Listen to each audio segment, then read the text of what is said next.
back. You're watching Overdrive. Now, the TVS Jupiter 110 is currently the brand's best-selling scooter in the Indian market, and after a decade, the brand has given it some serious updates. Chris will tell you all about it. So it's been around 11 years since the TVS Jupiter 110 has been around in India, and the year's 2024, and it has finally undergone a substantial change. This could be considered a generational change because that's an all-new engine, a different chassis, and of course different design and features as well.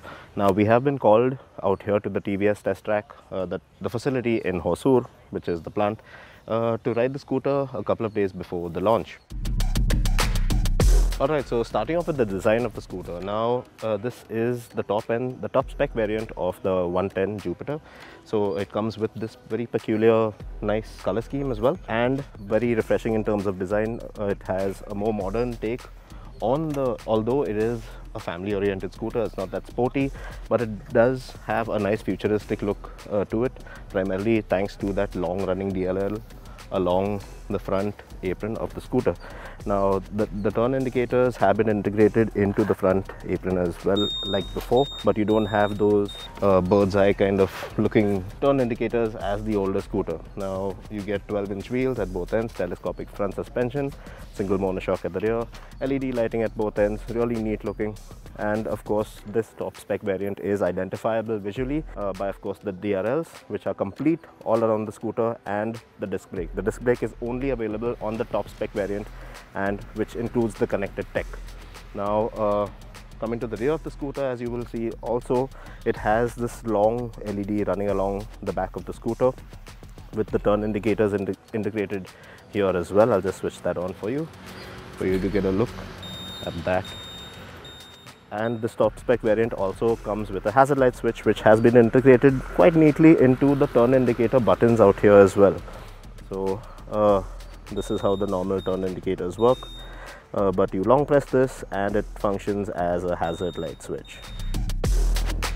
Secondly, you will come to the screen. Now this is an LCD screen, reverse LCD. They call it a color screen, but there are just some colored elements out there. This screen, quite intuitive, decent amount of information for you on the go. You can toggle between your odometers, trip settings, and of course you do have real-time running efficiency when you're on the go, and it does have speed warning. So when you go above 80 kilometers per hour, it gives you this high speed warning. Eco and power modes depending on your throttle inputs. And of course now this is the new chassis. So this is the same chassis as that of the Jupiter 125. So the entire layout of the 110 has improved, I would say, because yes, as you can see, the fuel filler lid out here with the 110, like with the 125, has shifted to the front, the aprons, to fill your fuel quite conveniently on the go.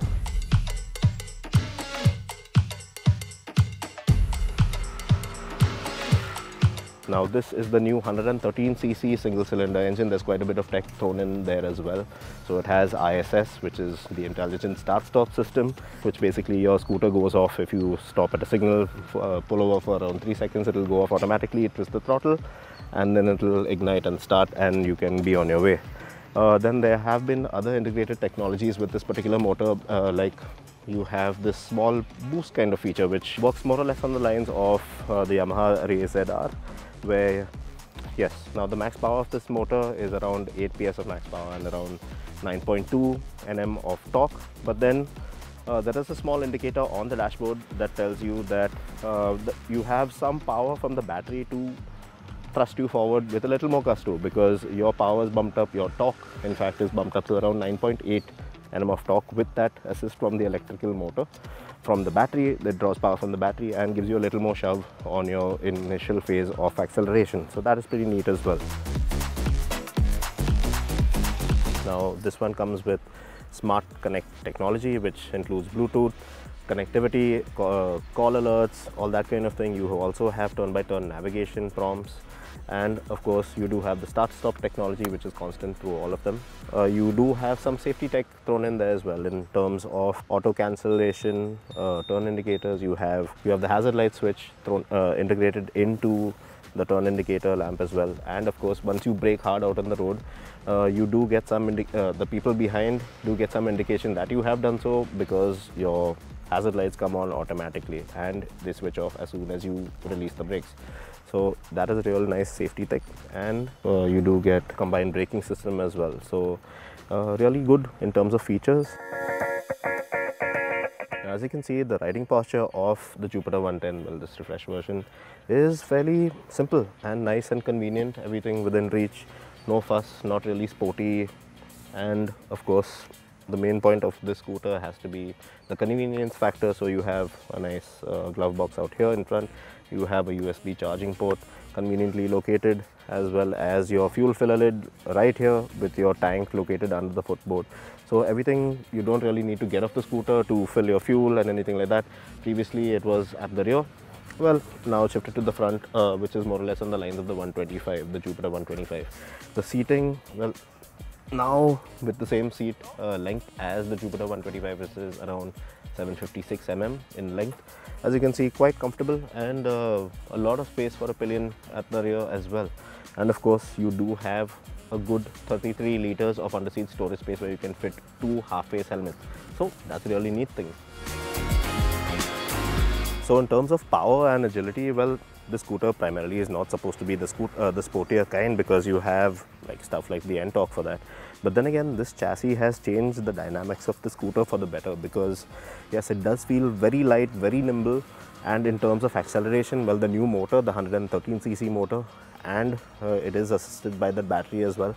You do get a nice amount of shove on the go, even from 20 to 40 to around 60 kilometers per hour actually. It is very smooth, butter smooth all throughout, and very comfortable. That's the main thing, and that's what people who buy the scooter will be looking for. That comfort factor, even though you have the agility thrown in with the scooter, is a real plus point.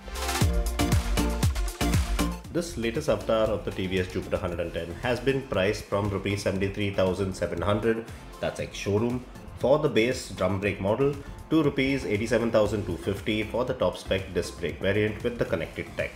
Which means that although the Jupiter 110 has certainly upped its game in terms of design, ride quality, handling and features, the new model is priced very similar to the older generation model, which can only mean good things for the brand.